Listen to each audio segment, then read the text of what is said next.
Captain Jinwoo Park pressed his face against the cold metal of the viewport, watching the massive Nexus station grow larger as their ship approached. The station looked like a giant flower made of crystal and metal, with ships of every shape and size docked at its many arms. But Jinwoo knew they would not get one of the good spots. "Deathworlder vessel, this is Nexus Control," came the sharp voice through their communication system. The words were translated by their ship's computer, but Jinwoo could hear the disgust. In the original alien language, "You are assigned to Docking Bay 847.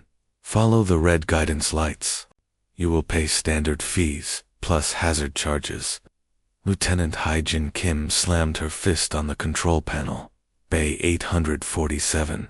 That's practically in the radiation zone, and hazard charges. We haven't done anything dangerous." Jinwoo put a gentle hand on her shoulder.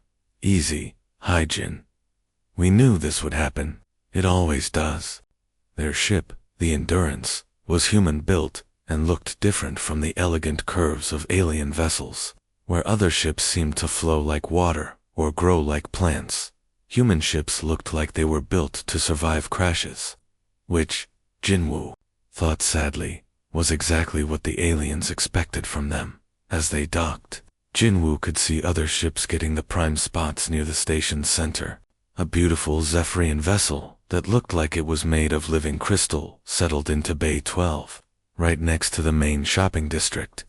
A massive Nethek cloud ship, filled with gas instead of air, took up 3 bays but got the VIP treatment. The dock workers, a mix of different alien species, moved quickly to serve these important visitors. For the Endurance, 2 tired-looking maintenance workers slowly walked over, taking their time. "Another Deathworlder ship," one of them said, loud enough for the humans to hear through their helmet radio. "Why do they even bother coming here? They should stick to their own dangerous little corner of space." Jinwoo had heard worse, much worse. When humans first joined the Galactic Coalition 5 years ago, they were excited to meet other intelligent life. But they quickly learned that in a galaxy of over 200 species, humans were considered barely civilized. Their home planet, Earth, was classified as a Class 12 death world, meaning it was so dangerous that most aliens couldn't survive there for more than a few minutes. The other species lived on gentle worlds. The Zephyrians grew up on a planet with low gravity and perfect weather. The Nethak floated in gas clouds where nothing sharp or hard could hurt them. The Tidal Lords lived in peaceful oceans that never had storms. Earth, with its earthquakes, hurricanes, poisonous animals, and deadly bacteria, seemed like hell to them. And if Earth was hell, then humans must be demons. This thinking followed humans everywhere they went. They were given the worst jobs, cleaning toxic waste, mining dangerous asteroids, or working in the high radiation zones of space stations. When aliens wanted entertainment, they made humans fight in gladiator games they called Deathworld exhibitions, betting on how long humans would last against various dangers. Jinwoo remembered his first exhibition. They had put him in a room with a Vorgok pain beast, expecting him to be torn apart within minutes. Instead, he had simply grabbed the creature and snapped its neck. The aliens in the audience went silent. They had expected screaming and running, not calm, efficient killing. But even when humans exceeded expectations, the aliens just changed their expectations instead of their attitudes. On the station's main level, Ambassador Soyoung Lee was having another frustrating day. She sat in the Coalition Council chambers, surrounded by beings that looked like living crystals, gas clouds, and water elementals. She had been trying for months to get humans included in important trade decisions. "The Deathworlders wish to speak again," announced the Zephyrian Council leader, his crystal body chiming like wind chimes when he moved. "How amusing. What dangerous proposal do you bring us today?" Soyoung kept her voice calm and professional. "Honored council members, I'm simply requesting that human merchants be allowed to bid on the same shipping contracts as other species. We can transport goods safely and efficiently. Safely. interrupted a Nethak representative, his gaseous form swirling with what So-young had learned was laughter. Your species comes from a world that tries to kill everything on it. How can anything involving Deathworlders be safe? Perhaps, suggested a title lord, in a voice like flowing water, the humans would prefer to discuss waste management instead. We have some toxic materials that need disposal. Very dangerous work. Perfect. For your kind. So-young felt her jaw clench, but she smiled politely. Thank you for the consideration. I'll take your offer back to my people. Outside the council chambers, she met Captain Minho Choi, who had just arrived from the Outer Rim. His clothes were torn, and he had a bandage over one eye. The Void Cartel hit us again, he said quietly. We lost 3 crew members, and they took everything. When I called for Coalition help, they said the area was too dangerous for standard patrols. So frowned. The Void Cartel were space pirates, who had been getting bolder lately. They used tactics that seemed to know exactly how Coalition forces would respond, always staying one step ahead. Did you notice anything unusual about their attack patterns? She asked. Minho nodded grimly. They fought like they knew our weaknesses, like they had studied human combat techniques. But that's impossible, right? We're just dumb Deathworlders to them. As evening came to the station, humans across the galaxy went about their daily lives. They worked the dangerous jobs, accepted the insults, and tried to build a future in a civilization that saw them as useful monsters at best. None of the aliens noticed that these primitive Deathworlders never forgot anything. Every insult was remembered. Every unfair law was noted. Every act of discrimination was carefully filed away by minds that had learned to survive on the most dangerous planet in known space. They were patient. They were polite. They were exactly what they appeared to be, until they weren't. The emergency alarm screamed through Nexus Station at 3 in the morning, Standard Time. Ambassador So-young Lee ran from her quarters toward the Coalition Emergency Council chambers, her heart pounding. She had received the coded message just minutes before. A human colony ship was in trouble. The council chamber was already full of alien representatives when she arrived.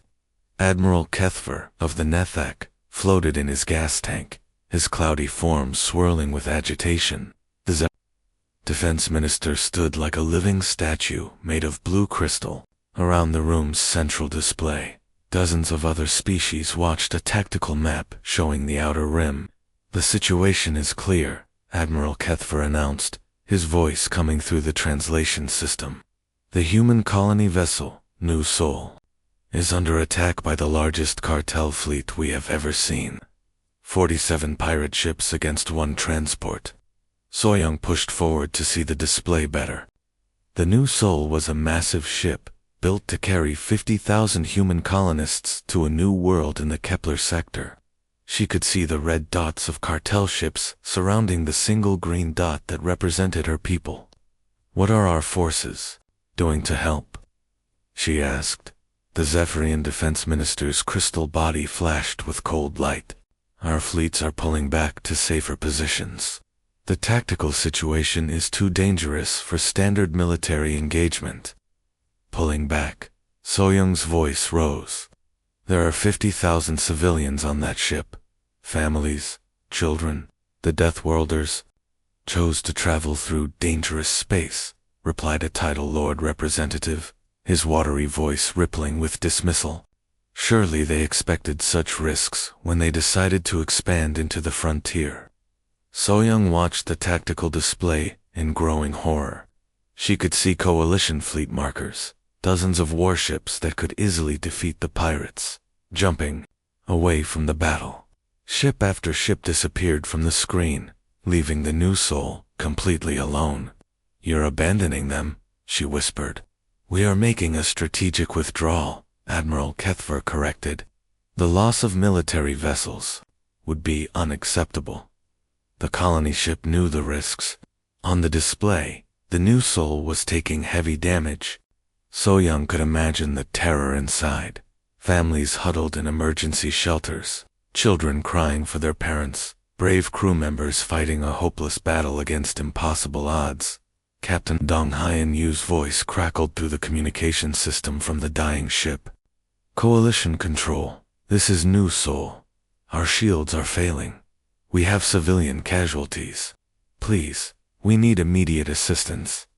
The council chamber fell silent. No one answered. Coalition Control, please respond. We have children aboard. We need help. Still silence. Soyoung grabbed the communication device. New Seoul, this is Ambassador Lee. Help is coming. Hold on. But even as she said it, she knew it was a lie. The last coalition ship had just jumped to hyperspace. The New Seoul was truly alone. Captain Yu's final transmission came 20 minutes later. His voice was calm, accepting. Tell Earth. We tried to be good neighbors. Tell them we followed all the rules. Tell them. The green dot representing the New Seoul flickered and went dark. 50,000 humans had just died while their supposed allies watched from a safe distance. The council chamber remained quiet.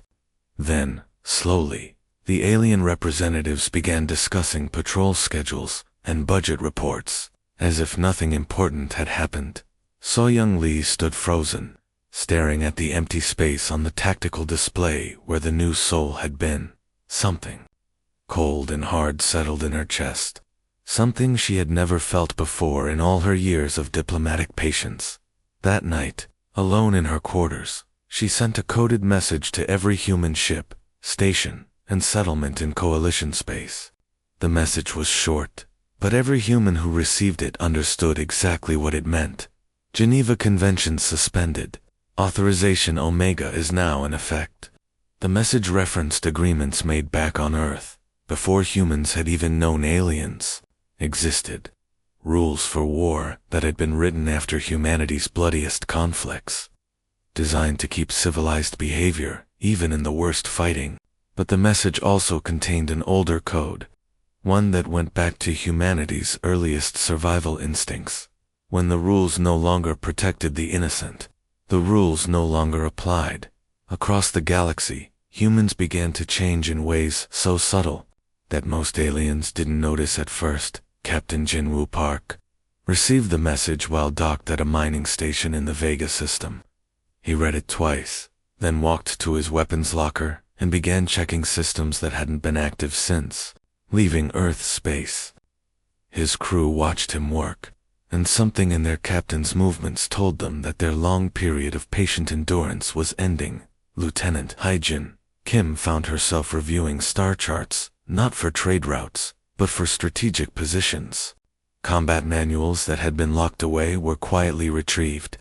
Training routines that had been dismissed as too aggressive for civilian space were suddenly resumed. On merchant stations throughout coalition territory, human traders began quietly selling their goods and booking passage home.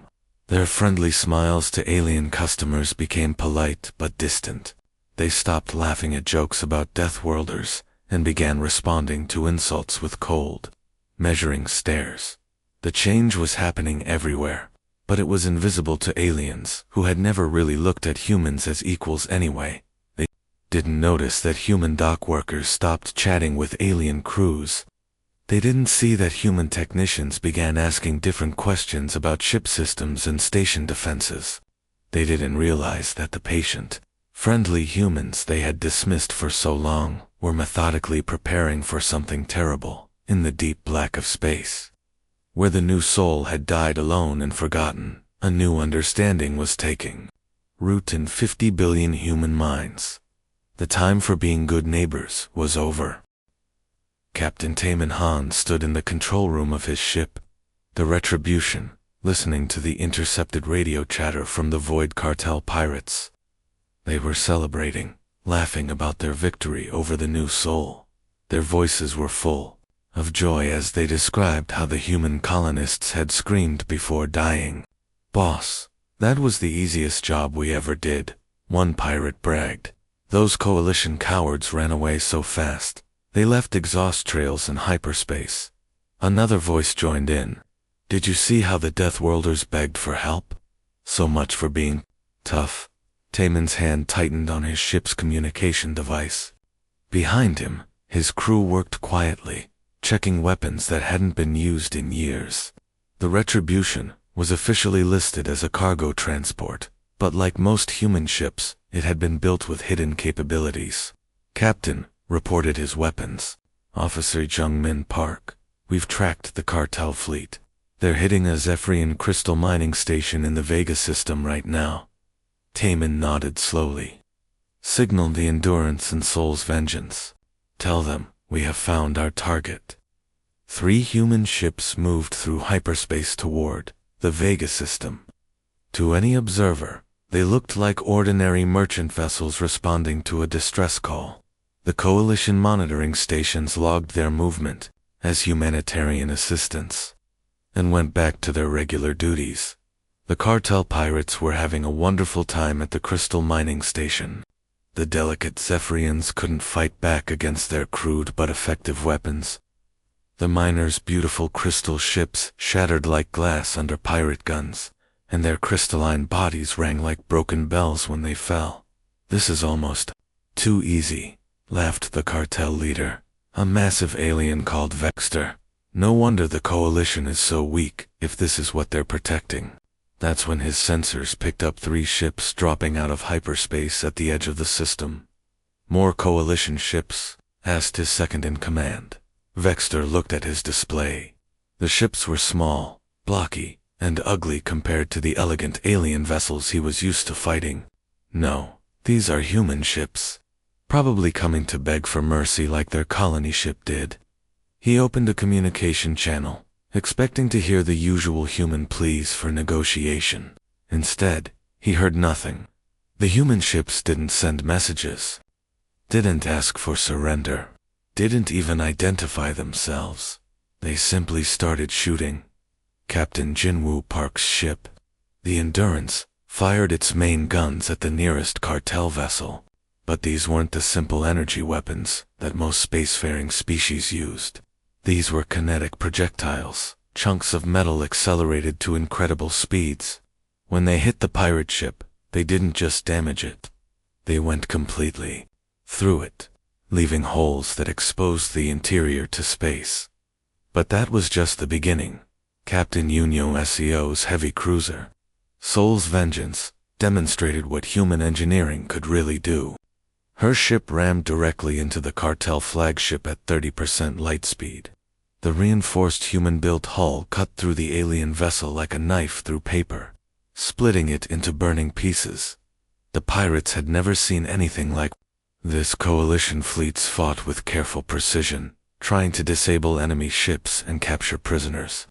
These humans fought like they wanted to erase every trace of their enemies from existence. "They're not trying to capture us," screamed one pirate over the radio. "They're trying to completely destroy us." Vexter tried to rally his forces. "All ships, focus fire on the human vessels. They can't be that tough." He was wrong. The human ships had been built on a death world, designed to survive conditions that would crush any other vessel. Cartel weapons that could punch through Coalition shields barely scratched the human armor. Worse, human crew members began boarding the pirate ships. They came through holes blasted in the hull, moving through hard vacuum without spacesuits. Their enhanced bodies, adapted for Earth's deadly environment, could survive in space long enough to reach enemy ships and break inside. Sergeant Yang Su-nam led one of these boarding teams.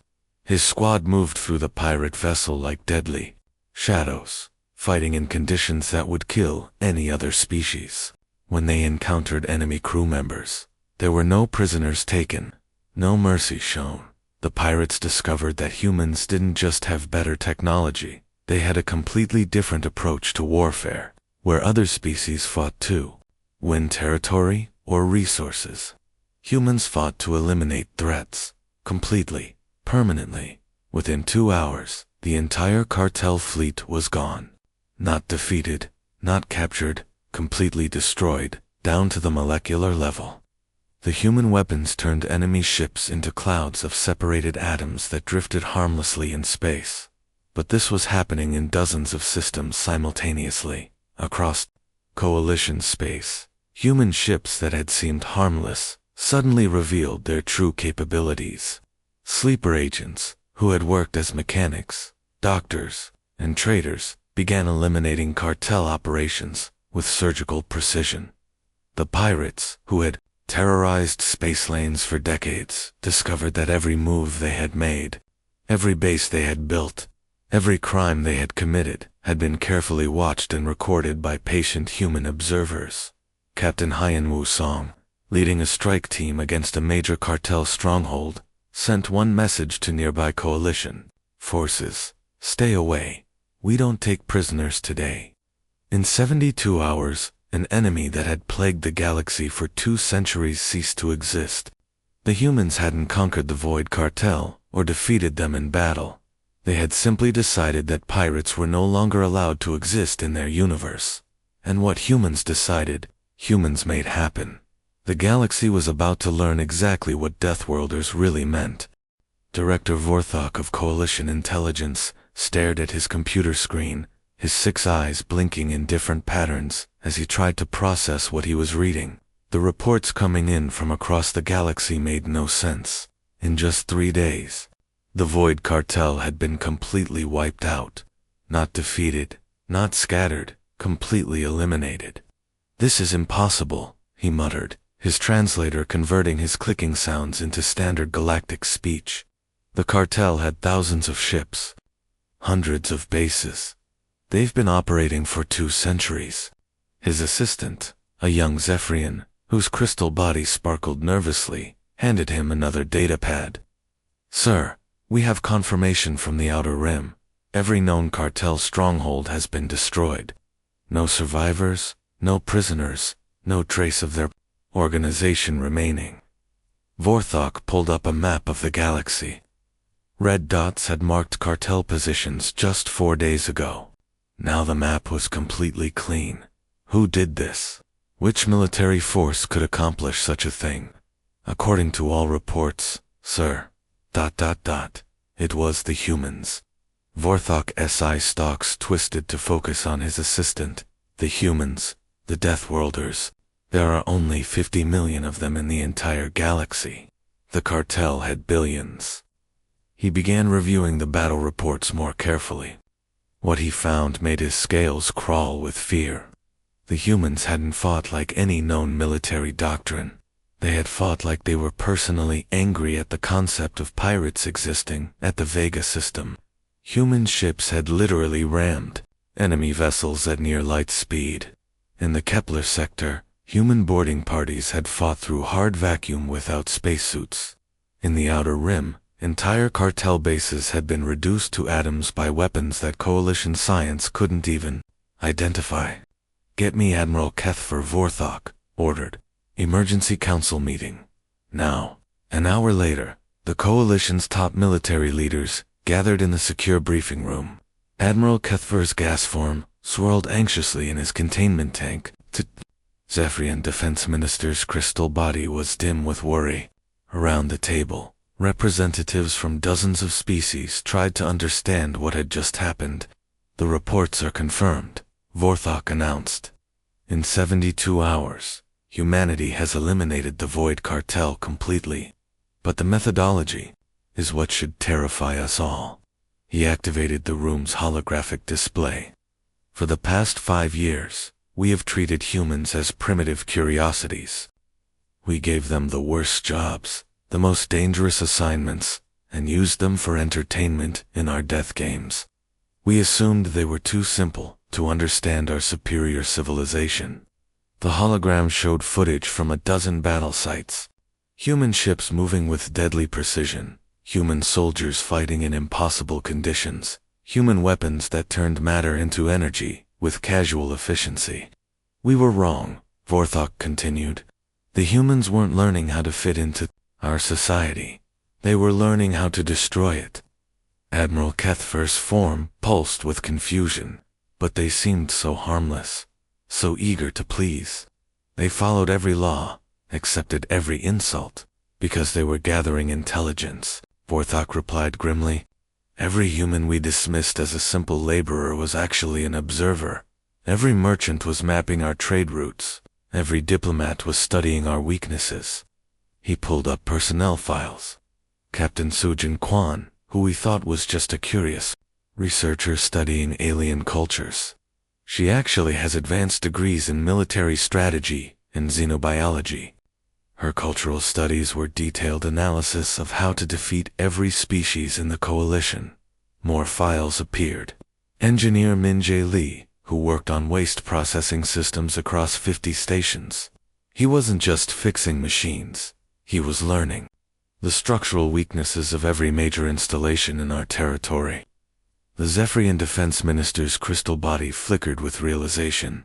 The death games. When we made humans fight dangerous creatures for our entertainment. Combat training, Vorthok confirmed. We were teaching them how to kill efficiently, while betting on the results. They deliberately lost many matches to avoid showing their true capabilities. Admiral Kethver's gaseous form expanded with shock. Are you saying they've been planning to attack us this entire time? Not attack us, Vorthok corrected. They were preparing to defend themselves, if we ever became a real threat. Their military doctrine assumes fighting enemies, who want them completely extinct. What we witnessed wasn't conquest, it was pest control. He showed them classified files from human history.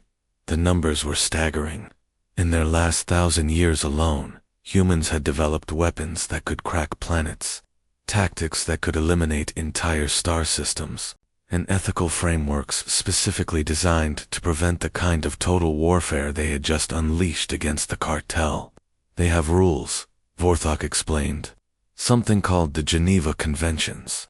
Laws that limit how they fight, even against enemies. When we abandoned their colony ship, we proved that we wouldn't protect innocent humans. So they decided we couldn't be trusted to follow civilized rules of engagement. The room fell silent, as the implications sank in. Every casual insult, every discriminatory law, every act of dismissive condescension had been carefully catalogued by minds that thought in terms of species survival. How long have they been preparing for this? Asked a Title Lord representative. Vorthok checked his files. Since the day they joined the coalition, every single human in our territory has been a potential intelligence asset. They've been patient because they hoped we would eventually treat them fairly, when we proved that we wouldn't. He gestured at the empty tactical map where the cartel used to exist. Admiral Kethver's voice came through his translator, smaller than usual. What do we do now? Vorthok closed his files and looked around the room at the terrified faces of the galaxy's most powerful beings. Now we learn to treat Deathworlders with the respect they should have had from the beginning. Because if we don't, we might be next. Outside the briefing room, the galaxy continued its normal business, but everyone now knew a terrible truth. The gentle humans they had dismissed as primitive were the most dangerous. Predators in known space, and they had been holding back the entire time. 6 months after the Void Cartel disappeared from existence, Ambassador So-Young Lee walked into the coalition assembly chambers for what many believed would be humanity's final speech before leaving galactic society forever. The massive hall was filled with representatives from every major species, but today it was completely silent. The crystalline Zephyrians sat motionless, their bodies dim with worry. The gaseous Nethak floated quietly in their containment tanks, none of their usual swirling movements. Even the ancient Title Lords, who normally rippled with confidence, were still as stagnant pools. Behind So-Young stood the humans who had become legends across coalition space. Admiral Jinwoo Park, whose ship had rammed through a cartel flagship without taking damage. Captain Taemin Han, who had led the systematic elimination of pirate strongholds. Lieutenant Haijin Kim, whose boarding teams had fought through vacuum, like it was nothing more than a mild inconvenience, but it was. So-Young herself, who had become the most feared human in the galaxy, not because of any military action, but because everyone now understood that her years of patient diplomacy had been something far more dangerous. Intelligence gathering on an unprecedented scale, Honored Representative Soyoung began, her voice carrying clearly through the chamber's translation systems. 6 months ago, you watched 50,000 of my people die while your fleets ran away to safety. You told us it was too dangerous to help. You said we should have expected such risks. She gestured to a holographic display showing galactic crime statistics. The numbers were almost unbelievable. Piracy had dropped to virtually zero. Slave trading had ceased entirely. Even minor theft had plummeted across Coalition space. Today, your shipping lanes are the safest they've been in centuries. Your colonies sleep peacefully. Your trade routes operate without fear. But you achieved this safety by learning what happens when humans stop being patient. Council leader Xerion, the most senior Zephyrian, finally spoke. His crystal voice chimed nervously. Ambassador Lee, we didn't understand the true nature of your people. Perhaps we made errors in judgment, ... double quotes, errors. Soyoung's eyebrows rose slightly. For 5 years, you treated us like dangerous animals. You gave us the worst jobs, charged us triple rates, and made us fight in gladiator games for your entertainment. You called us primitive Deathworlders, who should be grateful for any scraps of respect you threw our way. She walked closer to the assembly, and several representatives unconsciously moved back in their seats. But here's what you didn't understand, she continued. Every insult was recorded. Every discriminatory law was noted. Every act of casual cruelty was filed away by people who had survived on the most dangerous planet in known space. We weren't learning to fit into your civilization. We were learning how to protect ourselves from it. Admiral Kethfer's gaseous form pulsed anxiously. What? ... What do you want from us now? Soyoung smiled, but it wasn't the patient diplomatic smile the aliens remembered. This smile had an edge that made several representatives shiver. We want exactly what we always wanted, to be treated as equals. The difference is that now you understand the cost of refusing. She activated another display showing recent diplomatic changes. Human ships now received priority docking at every station. Trade negotiations included human representatives as full partners. The death games had been quietly cancelled after someone calculated that humans had been deliberately losing to avoid alarming their hosts. Captain Dongmin Lee of the merchant vessel New Harmony used to wait hours for docking permission, Soyoung noted. Yesterday, Nexus Station cleared an entire docking bay for his arrival and provided complimentary services. The changes went deeper than just better treatment. Human technical advisors were now consulted on every major infrastructure project. Human security experts reviewed station defenses. Human doctors were recruited to work in the best hospitals. Their Deathworld experience, making them incredibly skilled at treating trauma. But everyone knew the real reason for these changes. The humans had demonstrated that their patience had limits, and crossing those limits had consequences that entire civilizations could disappear under. Are you threatening us? Asked a Title Lord representative, his watery voice trembling. Threatening you? Soyoung looked genuinely surprised. We're still the same people we always were. We still want to be your friends, your trading partners, your allies. We still believe in cooperation and peaceful coexistence. She paused, letting her words sink in. But we will never again pretend that your dismissive attitude toward us is acceptable. We tried being polite. We tried being patient. We tried following your rules and hoping you would eventually see us as equals. The chamber remained deadly quiet. When that didn't work, we showed you who we really are. The Void Cartel learned the price of threatening human civilians. I trust that lesson won't need to be repeated.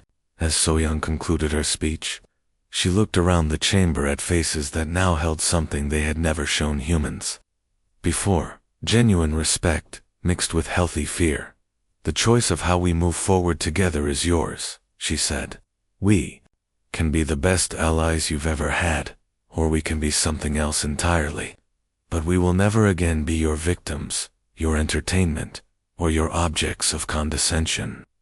That night, As news of the speech spread across the galaxy, parents of every species began telling their children new stories. Not tales of monsters in the dark, but warnings about the Deathworlders, who had chosen to be gentle, until gentleness was no longer possible. In the deep black between stars, the galaxy learned a lesson that would echo through history. Kindness should never be mistaken for weakness, and those who choose restraint often possess the most terrifying capacity for action when their patience finally ends. The humans had stopped playing nice once. The galaxy prayed they would never need to do it again.